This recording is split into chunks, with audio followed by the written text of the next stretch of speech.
নির্বাচনের ডেডলাইন দিতেই আপনাদের এত দ্বিধা, আপনাদের মধ্যে এত সংকোচ কেন? আপনারা, আমার মনে হয় যে আপনার যে গণ আন্দোলন যেটা হলো 5ই আগস্ট যে বিপ্লব, এই বিপ্লবের সাথে আপনাদের তাল মিলিয়ে চলতে পারছেন না। বিপ্লবের স্পিরিট, তার যে চেতনা, সেই চেতনাকে ধারণ করতে পারছেন না।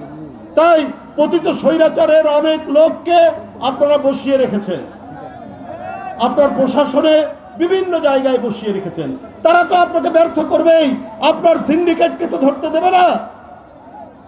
আপনি আবার কিছু নতুন উপদেষ্টা করেছেন, এইটা উপদেষ্টা করার অধিকার আপনার আছে, কিন্তু আন্দোলন, গণতান্ত্রিক আন্দোলনের অংশীজন যারা, তাদের সাথে তো একটা অভিমত দেওয়ার দরকার ছিল।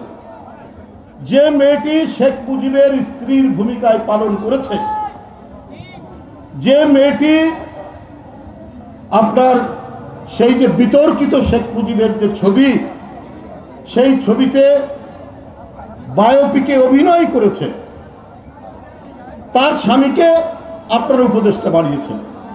সে নাকি ফ্যাসিবাদ বিরোধী আন্দোলনে ভূমিকা রেখেছে। আমরা এককভাবে রাষ্ট্রীয় ক্ষমতায় যাব না, কারণ শেখ হাসিনা এই রাষ্ট্রকে লুটপাট করে এই দেশ থেকে 25 লক্ষ কোটি টাকা বিদেশে পাচার করেছেন, সমস্ত প্রশাসন ধ্বংস করে দিয়েছেন, পুলিশ বাহিনী ধ্বংস করে দিয়েছেন, জনপ্রশাসন ধ্বংস করে দিয়েছেন, সমস্ত কিছু, এবং বিচার বলয়কে ধ্বংস করে দিয়েছেন। এগুলো যদি মেরামত করতে হয়, এই টাকাগুলো যদি ফেরত আনতে হয়, তাহলে জাতীয় সরকার গঠন করতে হবে। উনি বলেছেন আগামী দিনে আমরা এককভাবে যাব না, যারা হাসিনা বিরোধী আন্দোলনে ছিল সবাইকে নিয়ে আমরা জাতীয় সরকার গঠন করে দেশকে পুনর্গঠিত করব, এটাই ওনার আহ্বান।